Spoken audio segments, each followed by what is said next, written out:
Good morning and a warm welcome to yet another edition of our weekly fascinating program, the Teachers Hour, a program that comes away every Saturday only on Jungle Online TV and One Entertainment and of course Education TV in the Gambia. We are streaming live from our studios in Sukuta Lambai.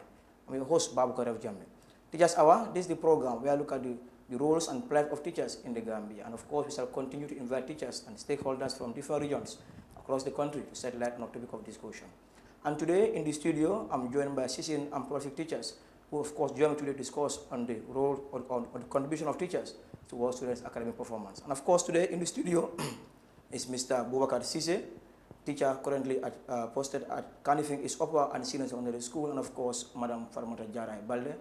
Today, they are my guests in the studio to discuss on the contribution of teachers towards the student academic performance. Good morning and welcome to the program, ladies and gentlemen. Thank you very much, Tom, for the invitation. It is a pleasure to be with you today in the studio. And I also welcome warmly my co-guest, Madam Fatmata Jarai Balde. It is a pleasure to be with you today. All right, thank you very much. That is Mr. Boubacar Cisse, teacher at Kanifing East Upper and Senior Secondary School. Today is my guest, together with Madam Fatmata Jarai Balde. Good morning, Madam. Good morning, Mr. Jamme. Thank you for the warm welcome, and then thank you for the invitation. I am Fatmata Jarai Balde. And I have my colleague here, Mr. Boubacar Cisse, both from Kanifing East Upper and Senior Secondary School. Thank you for having us here in the studio. Of course, it's a pleasure having them today in the studio to shed light on our topic of discussion, that is the contribution of teachers towards the students' academic performance. Of course, I'm your host, Babu Karev Jamme. I just continue to remind you, you have to follow our interesting programs on our social media platforms, on Facebook, YouTube, Instagram, of course, on Twitter. And today, in the studio, I'm joined by these two prolific and, of course, seasoned teachers who will be setting light on this topic of discussion. Of course, Mr. Cisse, starting with you, as our topic of discussion today, we centered on the contribution of teachers towards students' academic performance, because teachers are also stakeholders. And, of course, these are the people in our schools that normally impact knowledge in the minds of students for them to go and sit to the exams and pass. So do you think teachers have a role to play in students' academic performance? Indeed, without doubt, teachers have a role to play, because we as teachers, we are entrusted with kids. Okay. And then their parents have hope in them. Okay. And that is why they bring their kids to the school. And if they come to the school is not only established just for the empty structures to be there, but you need to find out people that are experts in different areas. That is why you have them, others from the Gambia College, and others from the University of the Gambia, and others from other institutions in the whole world, to come, and then because they believe they have been trained in their various areas and they are experts. And based on that trust, that is what they have to fulfill. You are entrusted with the life of a child. You are expected to mold the child. You are expected to nurture and inject good characters and value in the child. So in as much as teaching and learning is concerned, it is based on the fundamental principle of trust. And I always say that trust is like a glass. Once it is broken, you can never repair it. So that is why as a teacher, you must ensure that the reason behind your teaching of the kids, it is the trust. And that is why you have to impact the knowledge that you have or that you have learned over the recent past in other kids, and it have a valuable impact in the community. That is only when it is important. So that is why I believe teachers have a role to play. That is very important. Teachers solely, they have a hand or they have a role to play in students' academic performance. That is the word of Mr. Cisse. But I'll definitely come back to you to dial it more on that particular side. Now coming to you, Madam Balde. Do you think teachers are playing their role well when it comes to the student performance in our schools? Yeah, definitely. I would rightly agree with Mr. Cisse. As teachers, we are definitely playing our part, because we said apart from the home, the school is the second institution of learning. And then, like, we the teachers, parents entrust us with their kids, bring their kids to school, and then to make sure that we impact the knowledge in them. Because we said once they achieve success in school, obviously they will be successful in life. Yeah, that's very important. As you talk about one important thing here, that is talking about the school and the family, that is the house where the students normally come from. They come from different compounds for them to come to the schools. And I think we need to talk about socialization begins with the family before the school. The school becomes the secondary agent. So now, what do you think that the teachers and parents should come together and do for them to ensure that student performance are elevated? Yeah, that is, I believe, is the common value here, the common good. Okay. Teachers are trying at school level. So the work that the teachers are doing by impacting knowledge, transferring good information to the kids should also be complemented by the family at home. Because kids, the hours they spend at home is far more than what they spend at school level. Yeah, sure. And like the bond between a child and a father, or a child and the mother, like it is more strong than between them and the teachers. Though, notwithstanding that sometimes you will see that students will believe or trust their teachers more than even their parents, because students always believe that teachers know it all. Yeah. Okay. So it have to be complementing teachers under the school level, at school level, under the parents at home level should conspire, should try to transgender, like to work for common good. So that is only when the performance of excellence can be attained. Yes. Very well. He talks about the issue of trust between the students and teachers. That was happening before. Is it happening right now? Nowadays? Yeah, I believe it is happening because like some of these kids, they are from homes with psychological stress or mental stress at home, because we have students coming from different home background. Yeah. Others like they will be tortured at home, or others they will not feel comfortable at home, but like others will be very open up to the school or to the teacher. Like if you come to the school and then you try to observe your students, you realize that a particular student is not normal. Just try to go to the person and then talk to the person, be open up to the person, so that the person will tell you what he or she is suffering or he or she is feeling. So I believe it is still existing in school, because like if you have problems like such, you just go to a teacher whom you know that you are very open to. You try to explain your problems to the teacher so that the teacher will see how best to help you. At least I believe that. Okay, so how do you see the issue of relationship between teachers and students in our schools compared to those days? Well, now I can say it is somehow minimal, because based on some of the rights that have been put to place. But like still, I believe still the relationship exists between the students and the teachers. Mr. Cisse, do you think student-teacher relationship can also boost their academic standards? Indeed, without doubt, it is.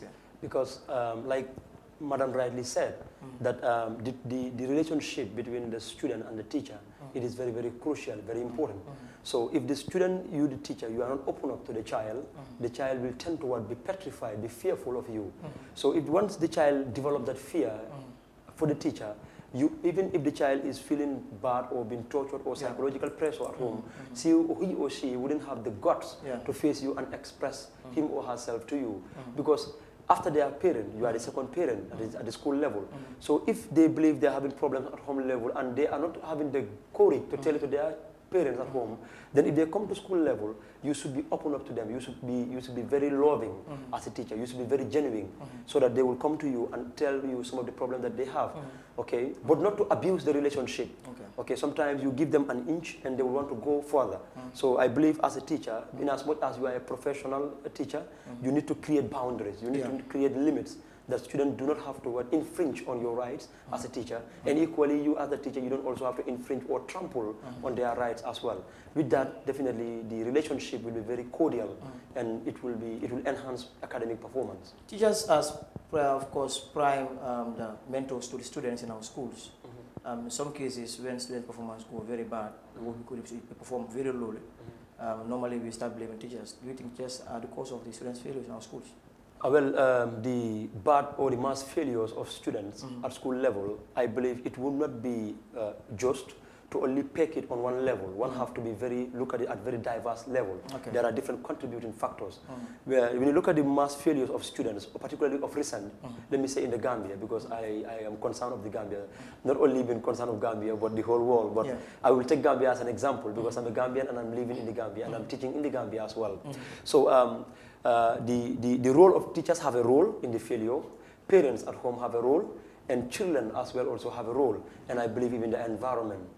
Okay, so there are environmental factors to the failures of students. There are also teachers' factor from the teaching, because when it comes to delivery, some teachers have problem in delivery. You will have the stuff in you. You pass your exams at college level or at university level, but now how can you transform your those thoughts that you would acquire in the recent past, and then it have a value in the child? That's become the question. That's why I talk about delivery. Some teachers cannot deliver. Okay, they have the stuff in them, but that is very important. You talk about the issue of delivery. So like, according to you, a particular teacher may have the concept of the subject matter, but when it comes to delivery, it becomes a problem. What do you think must be done for teachers to address this problem? I believe teachers should brainstorm before going to class. Teachers should try to, even if you are something that you have learned and you pass the exam, it is good to always go over and over, because the more you go, the more the mind is exposed, the more you have expertise and knowledge of the subject matter. And then the mastery of the content is very, very important. And you can only have the mastery of the content of the subject matter if you keep going over and over. Because you as a human being, your mind is like bombarded with many things. Okay, you are, let's say you are financially not stable, you're thinking about that, or you are not happy at home, you best reason known to you. Okay, you come with all that when you go to class without having like a pre-thought of your subject before going to class. When you go, you cannot deliver to expectation. And that is why when students ask you the question, and you'll be angry. Okay, some teachers, they don't like to be asked questions. And sometimes so they will explain someone well. is asking that this particular student is challenging me. Yeah, exactly. So, or when you just say, they say, you stupid. They use abusive language. Definitely. And you know, as a teacher, as a professional teacher, you also have to polish your language. You have to mind your words that you use against your students. Because the more you use abusive language, they are developing hate of you. And once a student hates a teacher, it will also it will transform to the subject. Once you hate the teacher, you hate the subject, and you end up failing the subject. It is not because of the student, but it's because of the mode of approach of the teacher towards the student. Okay, that is also another problem that is leading to the mass failure of students in the recent Interestingly past. enough, Mr. Cisse, that is quite interesting, talking about the students, teachers' contribution towards students' academic performance, as we're discussing today on the platform.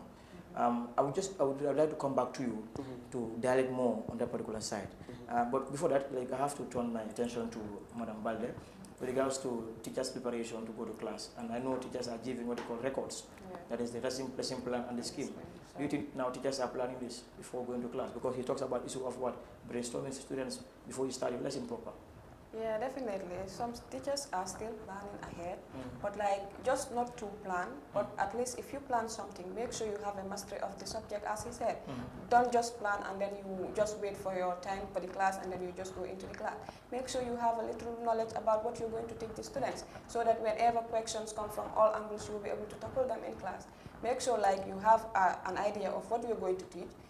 Pick out certain questions and then allow the class to be interactive. Make sure when teaching, you allow students, let it be a learner-centered method. Not the teacher alone to be the one to educate the class. At times, you also learn from the students.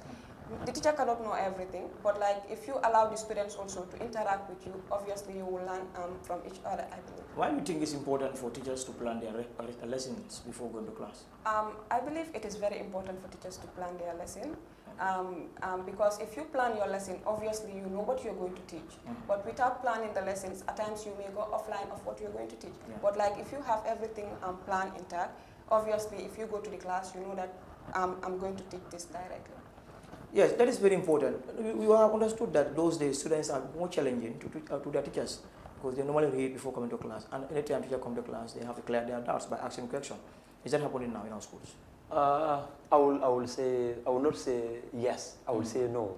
Like if you should compare students of the past generation and students of now, they are different. I remember when my brothers were going to school, and equally me when I was very little boy going to school. Even at night, when your mom or your daddy sent you to the shop, we will be trying to hide somewhere to see whether you will see a teacher around. The reason of you trying to see whether you will see a teacher around, if a teacher should have to see you in the night, when you go tomorrow to school, you have to pay the price. Because he will beat you seriously. Because the teacher expects that what you learn at school level, in the night you should be studying, but not your parents to be sending you whatsoever, like exploiting you, child labor and the like. And you understand, even in the constitution of the Gambia, it is against the laws of this country, like to exploit your kids, sending them to go and sell for you or whatsoever. Okay, while the child, like within the week, the child should not be pressurized by the parent or whatsoever to be sent or whatsoever. You should give the child maximum time to be studying. Because like I said initially when I was talking, that the effort of this school or the teachers can only be complemented by the parents at home. Yeah. Because the number of hours or the number of time they spend at home is greater than the number of hours they spend at school level. That's why, in fact, we have this PTA, that is the Parent Teachers Association in our schools, for the teachers and parents to come together and help their children in our schools, so at least they are able to help them in their academic career. But this is sometimes become a challenge for us, more especially when we go to our schools. Most of these parents are not forthcoming and, of course, supportive to their children's education. They leave everything in the hand of the school and teachers for them to carry out those ones. So don't you think that also this can be another factor for the failure of students in our school? Yeah, it is. It is greatly, to a great extent, it is contributing. Because like you call it, like Parents Teachers Association, yes, you're calling two stakeholders to come and meet and have a dialogue. There is a problem, and you have already identified the problem. Yeah. Now your main concern should be to focus on the solution or the panacea to the problem. Yeah, sure. What is the way forward? And it is only attainable or achievable if the parent respect to the call and honor the call by way of coming to attend the meeting. Sure. But many parents, when you call them, they will hear the call and they will promise to come, and at the latter part, they will not turn out. Yeah, sure. Okay? They will start to give you flimsy excuses. Yeah. I was busy, I was going, I have to attend this ceremony, I have to do that. And you forget about your own child. And remember, necessity is the mother of invention. Okay? When things are necessary, that's why you will have to invent certain issues. Okay? You have to come to the school level because you entrusted the school or the teachers to with the life of your child. Yeah. And you are spending, you are investing in your child. Okay? As a responsible parent, I believe. Though you can be a parent and you are not responsible. Here, I'm concentrating on the responsible parents. Okay? Yeah. So you need to take care of the feeding of your child. You need to also take care of the school affairs of your child, medical bills and the like. Yeah, so if the school should need you and they call you, I believe you should honor the call. It is only when you reach out to the school, you will know what is the problem of your child. Yeah. Whether the child is regular or punctual or the child is a truant. Sure. Today you come, tomorrow you don't come. Certainly. Today you come, tomorrow you dodge. So the school have the record, registers are there. Yeah. They will be able to know how many times is your child absent. Why? They will also ask you, why was the child absent? If the child was sick, we all know sickness is inevitable. Everybody falls sick. So you have to come with tangible reasons by way of coming with the medical certificate to ensure that there is transparency in the whole issue. But if the parent is being called or invited by the school, by the teachers, by the management, and this parent is not willing to come, then the purpose will be defeated. Definitely. Thank you so much, Mr. Cisse. That is quite interesting. Just to remind the viewers that you are following us on Jungle Online TV, your #1 education and of course entertainment TV in the Gambia. Of course, this is your weekly fascinating program, the Teachers Hour, a program that comes over every Saturday. And today, our topic of discussion is centered on the teachers' contribution towards students' academic performance. And of course, coming to you, Madam Balde, we talk about students' performance in our schools. One must talk about assessment methods that are used in our school, mode of assessment. How do you see your assessment methods in our school? Do you think this is trying to help students in our school? Yeah, definitely. I believe the mode of assessment is trying to help students in school because, you will see that we'll have sometimes weekly tests or monthly tests, and then we give students take-home assignments or sometimes even classwork prior before they have their exam. So I believe the assessment is going well. So definitely with this assessment, it will help the students to be engaged at home so that they will not be idling after school. Because most kids after school, they prefer to go and idle, forgetting to read their books, because others, where they throw their bags, till the next day in the morning, if they are going to school, they will just go there and then pick the bag. Okay. They will not even remember that I was given an assignment. But if students are given homeworks and then they are given assignment, take home assignments, at least it will give them the opportunity at least to open their books once a while. I believe the mode of assessment is very encouraging when it comes part of the assessment methods, more you talk about issue of the assignments, take home homework for students to go and do at home. Yeah. But in some instances, some teachers have been accused of not marking books of students after giving them the assignment. Yeah, definitely. At times when the class size is too large, but I believe most teachers do mark their assignments. But at least giving them the assignment, it will motivate them to be reading at home. They will even remember that I have my books or I have something to do. I have an engagement to do better than going out. So I believe if at all it is not marked, but the teacher knows that I have already given an assignment. If you give an assignment or a take-home exam, make sure when they come back to the next day, go over it. Even if you are not going to mark it all, but try to go over it let them know that whenever we are given assignments, the teachers will go over it. I think that will be better. Those are part of the internal assessment modes in our school, but also look about external exams, especially the one conducted by WAEC, and of course that's the GABEC and the WAS exams. And some many people believe that exam is not the best means to measure or try to determine students' performance or their knowledge. Do you think this is true? Definitely, I can say it is true. At the other end, I can say, because like some people, like when you tell them it is going to be an exam, that is the only time that they read. And most students, they read and then cram. So if they cram, like let's say if they are in the exam hall and then they happen to cram, if they miss a word, obviously the whole thing will escape. But like if they are given continuous assessment in the class or in the school, like I said, at least it will motivate them to read. So whatsoever they read, they will try to remember. So, but yeah, before exams. Definitely, I will get back to you soon. But before that, Mr. Cisse, we believe that, and in fact it has been said by many, that in our schools we normally teach students on exam focus. We don't teach students on content-based knowledge. What's your assessment on this? Yeah, I would say yes, to a great extent. Like many of the schools will always want to be named as high school or like high-performing school because of the number of high credits or A's they score. Yes. And as a result, the management of the school will always want to convince the staff to only concentrate on exam focus and forgetting the most important part, that is the content-based factor or knowledge-based. Okay, when you always concentrate only on how to pass exams, students will know how to read and write, but what they read and write, what is the content, they will never know that. Definitely. That's why it is affecting the country.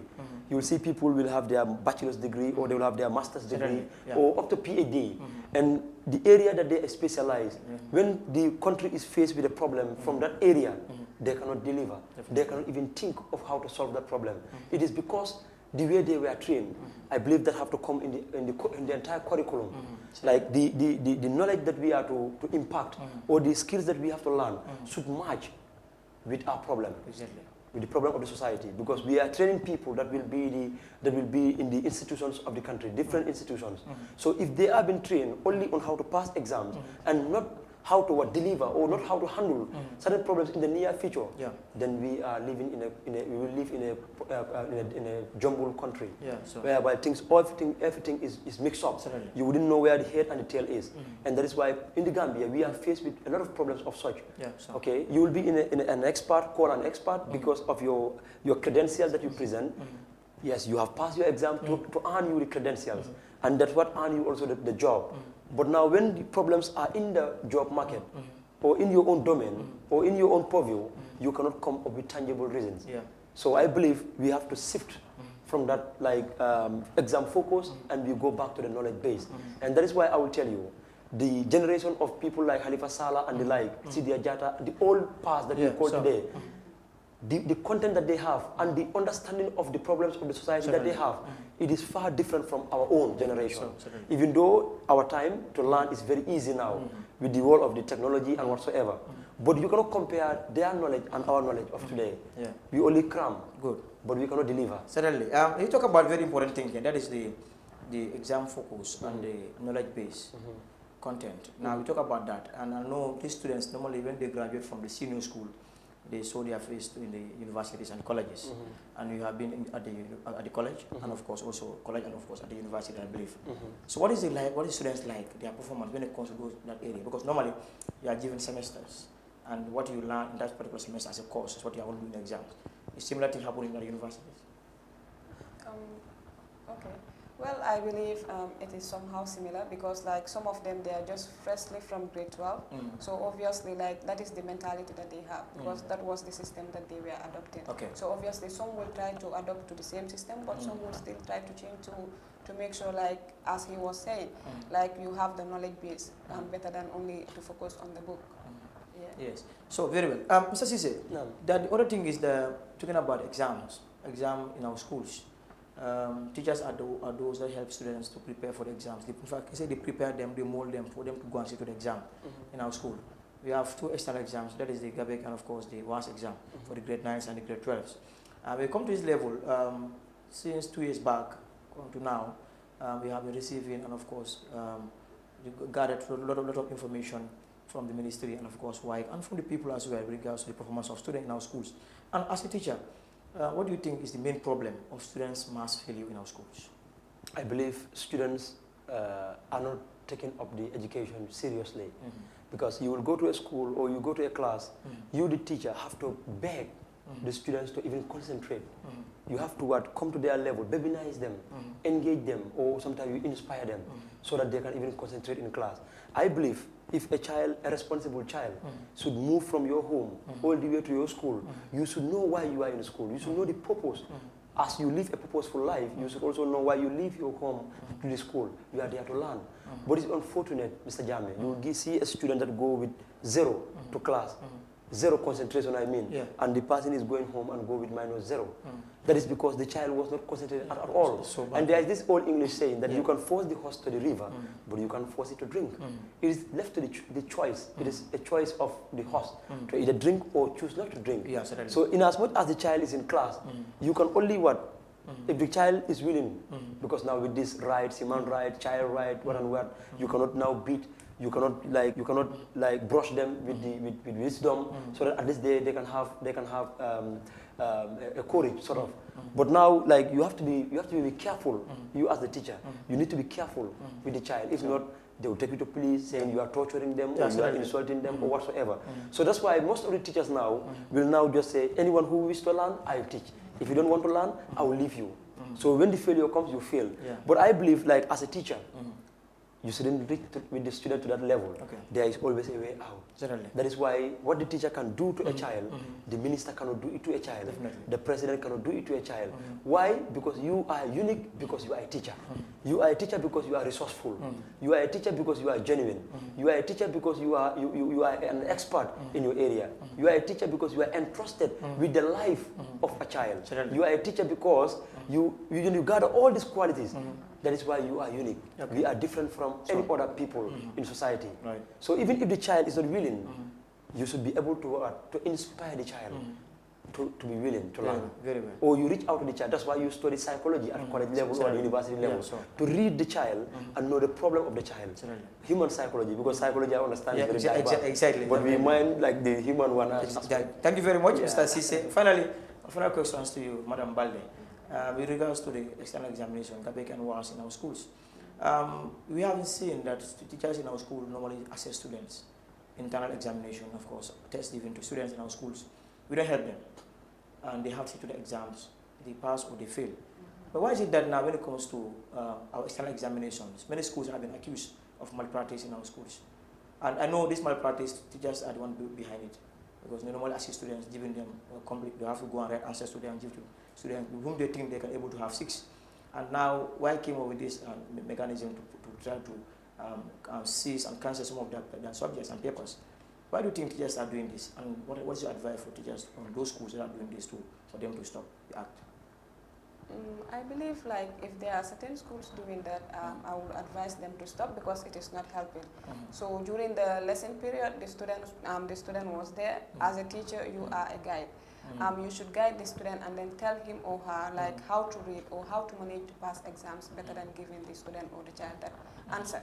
I believe we should motivate them, we should encourage them because they have the notes. Let them try to read their books and then make best use of them so that it will help them in the future. I just remember last week when I was giving assessment to my students in my class, I just wrote my questions on the board, and a particular student was asking me what is the meaning of the word there. So I said, this is not the right place to ask questions. All questions should be asked well before the exam. When lessons are going on, students have the whole right to ask questions. But the moment now we are in class, test is going on, or exam is going on, no teacher should answer questions for students. Maybe you can just guide them through, but not to tell them the answer or to advance or to try to break down certain words for them. Or mean that you're helping them. All right, so finally we have come to the end of the program. But before we leave, Mr. Sise, what will be your final message to the viewers right now? I will say to the viewers, as a teacher, you should always be genuine. Genuinity is very, very important. In the issue of this malpractice and whatsoever, it is not helping. You will see a student will graduate with 9 credits or 9 A's and get the person to the college. Meet the person there. The person cannot do anything. I have been a course or college mates to some. They came from one of the schools that are regarded as the best schools. I wouldn't want to name names. But when it's time to assignment or presentation, they cannot even talk. Yeah, that's so sad. Because they have been helped, marks have been cooked for them. And that is inimical, that is unprofessional, that is criminal, and that is which haunt you. Yeah, because in academics, you cannot take a shortcut. Yeah. I remember one of my favorite lecturer, Mr. Kasim Toure, Yeah. SES lecturer at the Gambia SSB College, College, yeah. Gambia College, Yeah. will always tell me that there is no shortcut to success, particularly in academics. Because the moment you take the shortcut, it will haunt you Definitely. somewhere. It will be waiting for you. Yeah. Because when tomorrow you are in the college or in the university, and you are faced with that, and you come with one of the best results, they expect that you will be one of the best students then. Yeah. But the one that come with at least 2 credits can even deliver more than you, have knowledge more than you. Yeah. Then what was wrong? Something was cooked for you. Certainly. So you are given something that you don't deserve. Okay, that's why I say the genuinity of the teacher should be there. Yeah, certainly. Teachers also, to a larger extent, will be doing this just to have what I call veranda promotion, to be called favorite teacher by students. Yeah, sure. Student anywhere that people are talking about you, he's the best teacher, he's this, he's that. Because students, you believe that you have to help them so that they perform better in your area. Yeah. So that they will, when it's staff meeting, the principal or whatsoever will be saying like Madam Jarai Balde, subject SES, students are like 95% of them have it A. Yeah, sure. And you are teaching mathematics and I'm teaching English, for example, and students have failed from maths and English.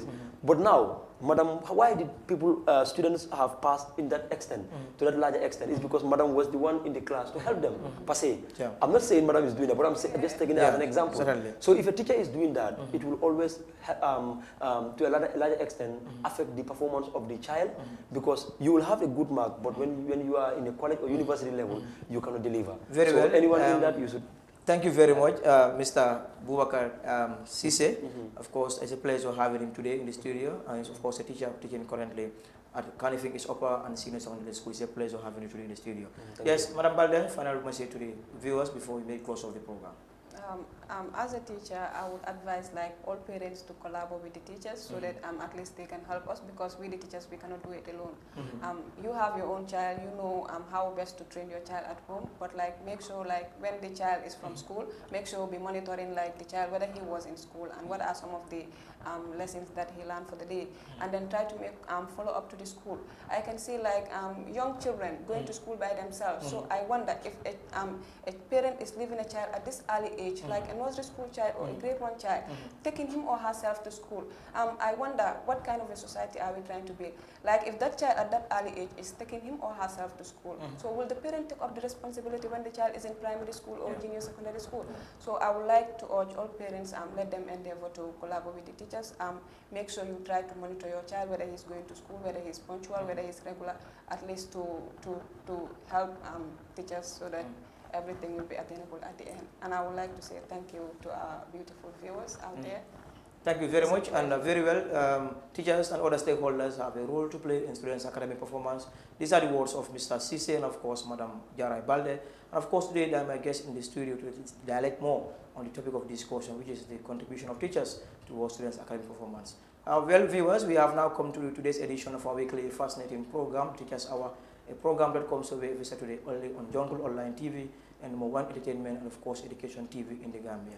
Of course, from me, Mr. Babakar Jem, and my guest, Mr. Sisi, and of course, Madam Jarai Balde, we are saying thank you very much. Till we come your way next week, the same time, the same place. Thank you so much, and it's a bye from me. Thank you for having me. Thank you so much. Yeah.